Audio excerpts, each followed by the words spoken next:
kamulat mahasinuhu falau ahdatsana bil badri inda tamamihi lam yusafi wa ala tafannuni bi wasfihi yabna zamanu wa fihi ma lam yusafi. Assalamualaikum warahmatullahi wabarakatuh.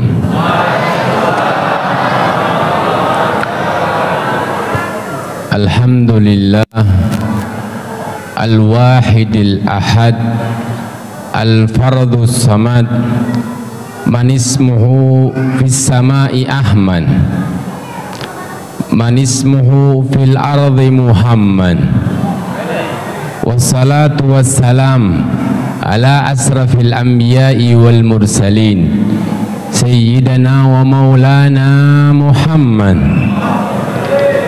wa ala alihi wa sahbihi wa sallim adada kulli dharratin alfa marrah. Allahumma salli wa sallim ala sayyidina Muhammadil fatih lima ughliq wal khatim lima sabaq nasiril haqqi bil haqq wal hadi ila siratikal mustaqim wa ala alihi wa sahbihi haqqa qadrihi wa miqdarihil azim, amma ba'd. Tentunya yang saya hormati dan sangat saya cintai para habaib, para asatid, para hadirin, para imam masjid, para jamaah masjid, dan juga jamaah majlis Rasulullah sallallahu alaihi wasallam di Kota Batam. Wabil khusus imam masjid Ustadz Haji Slamet Ismail. Orangnya yang mana nih? Masya Allah, mudah-mudahan istiqomah. Dan juga buat Ustadz Haji Imam Yahdi, biar kita kenal, cuma nyebut tapi nggak tahu orangnya. Dan juga buat Ketua Pembina Haji Henry Harahap, yang mana, Masya Allah. Dan juga Ketua Takmir Haji Dede Kurniadi, Masya Allah. Dan juga Ketua Yayasan Haji Lailan S.A. Perhalangan, Masya Allah. Dan tentunya para habaib, abil khusus Al-Habib Amal bin Fadil bin Tahir yang datang dari kota Ambon. Orang Ambon itu hitam-hitam, tetapi mereka manis. Ambon itu disebut Ambon Manise. Orang kalau minum teh nggak tanpa gula nih, lihat orang Ambon jadi manis. Dan juga abil khusus sahibul majlis, pembina majlis Rasulullah Kota Batam, Al-Habib Hashim bin Abdullah bin Syahab, dan juga Al-Habib Abdullah bin Saugi Al-Idrus, dan juga Al-Habib Abdullah Firdaus Al-Mutahhar, dan juga Sayyid Ibnu Al-Mutahhar Al-Muhdar, dan Sayyid Ali Bahsin. Kita doakan mereka-mereka para habaib, para orang-orang tua kita, Allah berikan umur yang panjang, kesehatan, afiat. Dan juga yang sangat-sangat saya cintai, para hadirin hadirat yang mana saya tidak sebut satu persatu namanya, namun tidak mengurangi hormat saya atau ta'zim saya kepada yang hadir. Mudah-mudahan yang hadir di malam hari ini Allah subhanahu wa ta'ala memberi kita pengampunan, Allah subhanahu wa ta'ala memberi kita keridhaan, Allah subhanahu wa ta'ala memberi kita petunjuk, Allah subhanahu wa ta'ala memberi kita rezeki yang berkah, umur yang berkah. Kelak kita akan berjumpa dengan Sayyidul Mustafa. Mudah-mudahan perjumpaan ini bukan perjumpaan akhir. Perjumpaan akhir kita akan memandang Sayyidul Wujud Al-Mustafa, berada di barisan Al-Mustafa, samah-samah melewati sirat bersama Al-Mustafa, melangkahkan kaki kita bersama Al-Mustafa, berada di surga Al-Firdaus yang paling tinggi bersama Al-Mustafa sallallahu alaihi wasallam. Amin ya rabbal alamin. Alhamdulillah, malam hari ini kita datang untuk memperingati Isra wal Mi'raj, perjalanan seorang hamba berjumpa Sang Khalik, yang mana perjumpaan ini Allah Subhanahu wa ta'ala yang menginginkan kekasihnya Nabi Muhammad untuk berjumpa dengan Allah Subhanahu wa ta'ala, yang mana tahun tersebut disebutkan dalam riwayat Amul Hazan, tahun kesedihan, yang mana tahun tersebut wafatnya istri Rasulullah sallallahu alaihi wasallam Sayyidatuna Khadijatul Kubra, yang mana Sayyidatuna Khadijatul Kubra istri Rasulullah sallallahu alaihi wasallam yang memperjuangkan memberikan seluruh hartanya buat Rasulullah sallallahu alaihi wasallam, sampai-sampai Sayyidatuna Khadijatul Kubra tidak memiliki pakaian yang sering digunakan, memiliki 20 tambalan. Ketika awal menikah dengan Rasulullah sallallahu alaihi wasallam, ucapan yang pertama diucapkan oleh Sayyidatuna Khadijah, mali maluk, dari daruk. Sayyidatuna Khadijah salah satu wanita saudagar kaya di kota Mekah. Dia mengatakan kepada Rasulullah, hartaku adalah hartamu ya Rasulullah, rumahku adalah rumahmu ya Rasulullah, bahkan diriku milikmu wahai Rasulullah. Dia korbankan semuanya miliknya untuk pada Rasulullah sallallahu alaihi wasallam. Tapi ketika wafatnya Rasulullah SAW sedih, enggak ada lagi yang bantu dakwah Rasulullah sallallahu alaihi wasallam. Betapa sedihnya Rasulullah, istri yang sangat ia cintai wafat ketika itu. Bahkan pamannya Abu Talib yang selalu membela dakwah Rasulullah sallallahu alaihi wasallam, Rasulullah SAW ketika itu sedih. Ketika itu Allah Subhanahu wa ta'ala melihat kekasihnya Nabi Muhammad, yang mana malaikat Jibril dipanggil oleh Allah, wahai Jibril, panggil kekasihku, aku rindu kepada kekasihku Nabi Muhammad, berikan perjalanan Isra wal Mi'raj untuk berjumpa denganku wahai Jibril. Ketika itu malaikat Jibril, dia masuk ke surga ingin mengambil burak yang akan menjadi tunggangan Rasulullah sallallahu alaihi wasallam, yang mana ada satu burak ini di ujung pintu surga. Dia menangis beribu-ribu tahun dari mulai Allah Subhanahu wa ta'ala menciptakan burak, dia menangis. Ketika itu malaikat Jibril menanyakan, wahai burak, apa gerangan kamu menangis?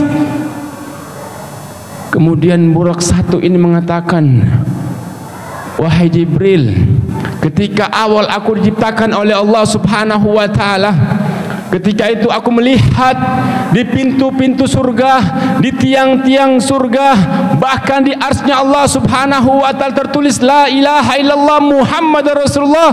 Ketika itu ada kerinduan, siapa Muhammad bin Abdillah? Saya ingin berjumpa dengan Muhammad. Ketika itu malaikat Jibril mengatakan, wahai Burak, engkaulah yang akan menjadi tunggangan Rasulullah sallallahu alaihi wasallam untuk perjalanan Isra wal Mi'raj, untuk berjumpa dengan Allah Subhanahu wa ta'ala. Ketika itu Burak senang, bergembira akan berjumpa dengan kekasihnya Nabi Muhammad. Ketika itu Burak berjalan dengan malaikat Jibril untuk menjemput Rasulullah sallallahu alaihi wasallam. Banyak riwayat mengatakan ketika itu Rasulullah dibelah hatinya, dibersihkan dan sebagainya. Rasulullah itu orang suci, udah bersih. Ada sekarang ini ustadz mengatakan, kiai mengatakan Rasulullah Nabi Muhammad dibersihkan dengan air Zam-Zam dan sebagainya. Mereka tidak memahami sejarah. Darah Rasulullah suci, air kemih, air kencing Rasulullah suci. Pernah ketika itu Rasulullah SAW buang air kecil, dia menaruh di wadah. Tahu-tahu ada seorang wanita, dia melihat air kemih Rasulullah. Ketika itu seorang wanita ini lewat di rumah Rasulullah, dia mengambil kemudian dia meminumnya. Kemudian Rasulullah SAW melihat, wahai seorang wanita, apa gerangan yang kamu lakukan? Air kemihku kamu minum. Seorang wanita ini mengatakan, ya Rasulullah, sesungguhnya air kemihmu ya Rasulullah, air yang paling enak, yang paling lezat, yang pernah aku minum selama aku hidup. Air kemih Rasulullah SAW. Beda dengan kita. Air kemih kita naudzubillah bau, Rasulullah wangi, enak. Bahkan darah Rasulullah SAW ketika itu pernah Rasulullah lagi bekam, darahnya Rasulullah SAW ketika itu menyuruh Abdullah bin Zubair, ya Abdullah, darah ini buang tempat yang mana tidak ada seorang pun yang melihatnya. Ketika itu Abdullah bin Zubair dia mencari tempat ingin membuang darah tersebut. Ketika mengelilingi kota Madinah tidak menemukan tempat yang pantas untuk dibuang. Ketika itu Abdullah bin Zubair meminum darah Rasulullah SAW. Kemudian dia berjumpa dengan Rasulullah. Rasulullah menanyakan, wahai Abdullah, apakah darahku kamu sudah buang wahai Abdullah? Kemudian Abdullah bin Zubair mengatakan, wahai Rasulullah, aku udah keliling kota ingin membuangnya, aku takut nanti ada orang yang melihatnya ya Rasulullah. Ketika itu aku meminum darahmu ya Rasulullah. Kemudian Rasulullah mengatakan, wahai Abdullah bin Zubair, sesungguhnya jasadmu tidak akan tersentuh dengan api neraka. Darah Rasulullah suci, bahkan mampu memasukkan seseorang ke surganya Allah Subhanahu wa ta'ala. Terus pendapat mengatakan harus disucikan dan sebagainya. Pendapat itu pendapat orang-orang yang tidak mengetahui sejarah. Rasulullah SAW diciptakan suci, maktunan maktu'as surrah. Rasulullah dilahirkan udah hitan, bahkan tali pusarnya udah terputus. Manusia yang mulia yang Allah ciptakan. Bahkan ketika itu, singkat cerita, perjalanan Isra wal Mi'raj, langit pertama berjumpa dengan Nabi Adam dan para malaikat, mereka memberi salam kepada Rasulullah SAW. Langit kedua, langit ketiga, langit keempat sampai langit ketujuh, alam malakut, alam jabarut, sampai Sidratul Muntaha. Sidratul Muntaha ini batas perjumpaan seorang Khalik terhadap makhluknya. Ketika itu Rasulullah SAW ingin melangkahkan kakinya, kemudian malaikat Jibril tidak mampu untuk melangkahkan kakinya. Kemudian Rasulullah SAW mengatakan, ahahuna ayyatruku khalilu khalilah. Wahai Jibril, sampai sinikah kamu menemani aku? Engkau meninggalkan sahabatmu wahai Jibril. Kemudian Jibril mengatakan, wa in ajazta ihtarakta wa in ajaztu ihtaraktu. Ya Rasulullah, apabila kamu melangkah engkau akan berjumpa dengan Allah Subhanahu wa ta'ala, sedangkan aku apabila aku melangkah niscaya aku terbakar ya Rasulullah sallallahu alaihi wasallam. Sesungguhnya orang-orang yang memiliki kedudukan yang tinggi, aku walaupun diciptakan dari cahaya, tetapi cahaya beda dengan cahayamu wahai Rasulullah. Engkau diciptakan dari cahaya Allah Subhanahu wa ta'ala. Qala ya Jabir, innallaha qabla al-asya' nura nabiyika Muhammadin sallallahu alaihi wasallam min nurih.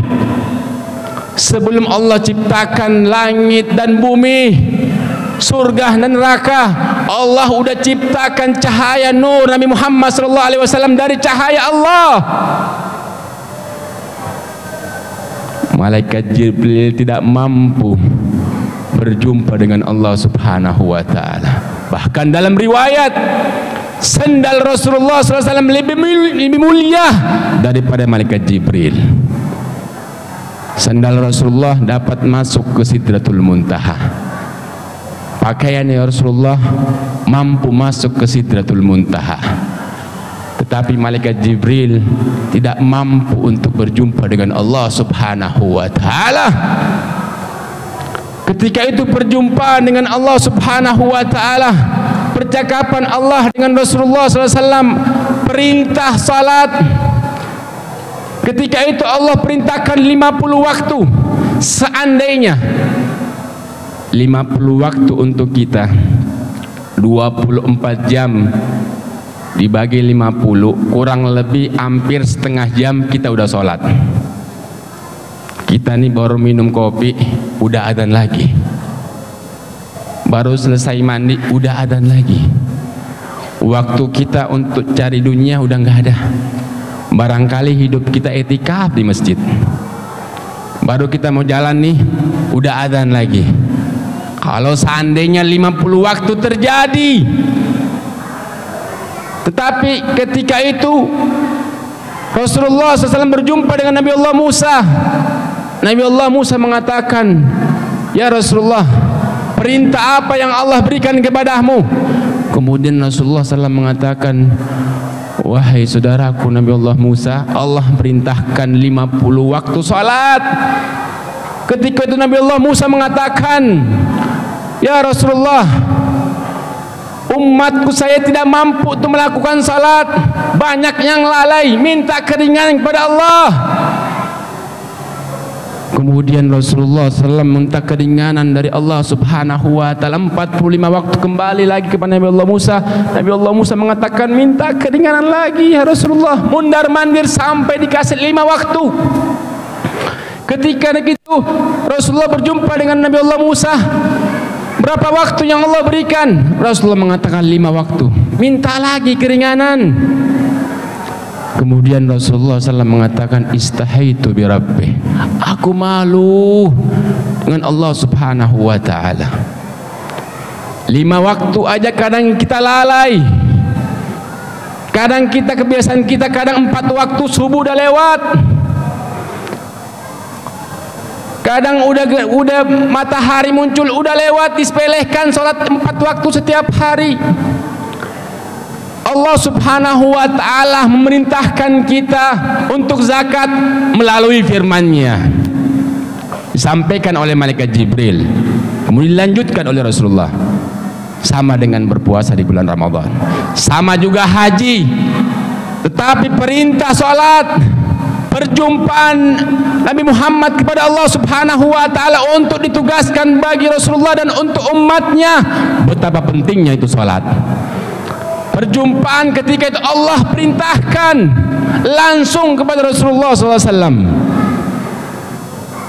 Orang yang meninggalkan salat walaupun 1 waktu, yang mana Rasulullah SAW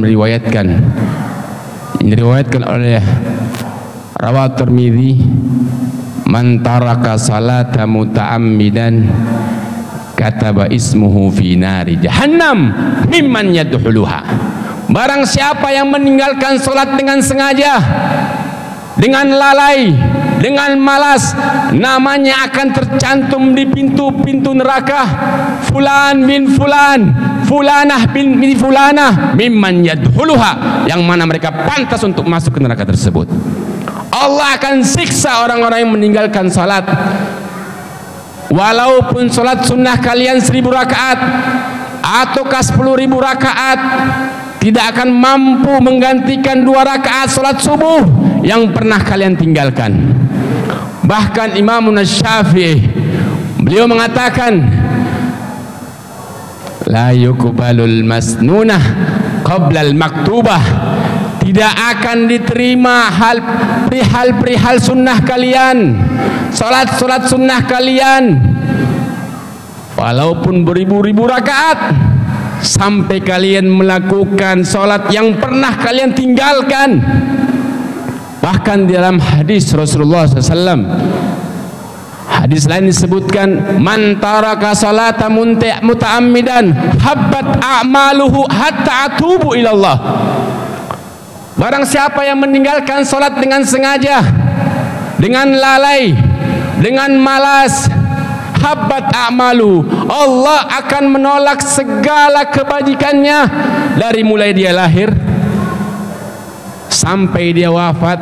Amal kebajikannya Allah akan tolak sampai dia mengulangi sholat yang pernah ia tinggalkan, walaupun dulu masa jahiliyahnya, di masa mudahnya 20 tahun 30 tahun pernah meninggalkan sholat. Wajib bagi dirinya untuk mengulangi sholat tersebut. Bahkan Allah Subhanahu wa ta'ala menciptakan suatu makhluk yang bernama Sujaul Aqra, ular yang begitu besar yang akan melilit dirinya di alam kuburnya sampai hari kiamat. Pernah di zaman Rasulullah SAW, zaman Sayyidina Abu Bakar Siddiq, ketika itu sahabat-sahabat ingin mensolati satu jenazah di kota Makkah, yang mana riwayat ini disebutkan dalam kitab Durratun Nasihin. Ketika ingin disolati, tahu-tahu jenazahnya bergerak, seakan-akan sesuatu ada makhluk yang melilit dirinya. Ketika itu sahabat membuka kain kafannya, dia melihat ular sedang melilit jenazah tersebut. Kemudian sahabat ingin membunuh ular tersebut. Ular itu mengatakan, asyhadu an la ilaha illallah wa asyhadu anna Muhammadar Rasulullah. Ular itu bersyahadat dan mengatakan, jangan engkau bunuh aku, sesungguhnya aku diutus oleh Allah untuk menyiksa jenazah tersebut, sebab di masa hidupnya selalu meninggalkan salat. Allah akan mengadab dia, menyiksa dia ila yaumil kiamat, sampai hari kiamat. Bahkan di zaman Rasulullah SAW, ketika itu pernah Rasulullah SAW sedang berdiri di kota Madinah, depan rumahnya Rasulullah. Dia melihat onta, yang mana onta ini lagi dikejar oleh majikannya, ingin dibunuh oleh majikannya. Onta ini berlari yang begitu kencang. Ketika sampai di hadapan Rasulullah SAW, onta itu terdiam, bersujud di hadapan Rasulullah, mengucapkan assalamu alayka ya Rasulullah, memberi salam kepada Rasulullah SAW, yang mana Rasulullah memiliki mukjizat yang mampu berbicara dengan hewan. Kemudian Rasulullah mengatakan, apa gerangan wahai onta sehingga kamu lari yang begitu cepat, seakan-akan kamu dikejar? Onta ini mengatakan, ya Rasulullah, sesungguhnya aku dikejar oleh majikanku, saya ingin dibunuh oleh majikanku, tolong aku ya Rasulullah. Kemudian Rasulullah mengatakan, wahai onta, mungkin kamu telah lalai atas perintah majikanmu sehingga majikanmu ingin membunuhmu. Kemudian onta ini mengatakan, wahai Rasulullah, aku telah patuh dengan majikanku, apapun perintah majikanku aku patuh ya Rasulullah. Tapi aku takut dengan majikanku, yang mana majikanku ini selalu meninggalkan salat. Aku takut ketika aku menungganginya, Allah menurunkan azab sedangkan aku bersamanya. Seandainya majikanku bersumpah atas nama Allah, berjanji di hadapanmu ya Rasulullah untuk menjalankan segala perintah Allah, yaitu salat, niscaya aku akan patuh dengan majikanku. Kemudian majikannya datang membawa pedang di hadapan Rasulullah SAW.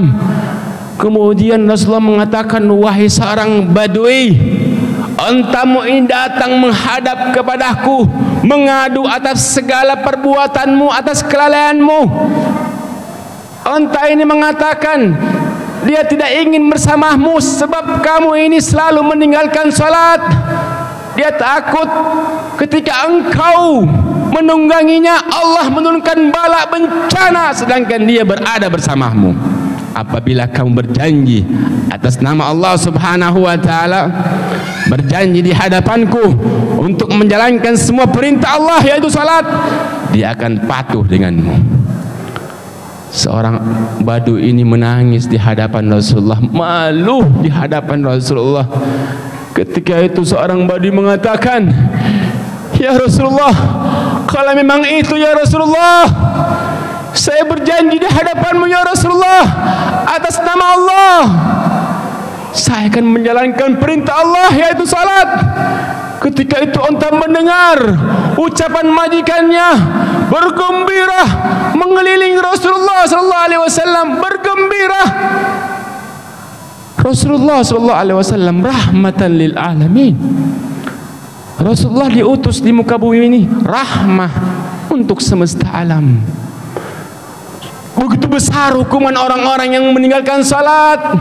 Bahkan di zaman Nabi Allah Isa alaihissalam, pernah ketika itu Nabi Allah Isa, dia masuk suatu kampung, dia melihat kampung tersebut, mereka beriman kepada Allah, patuh atas segala perintah Allah, kota itu makmur, manusia sehat, airnya bersih.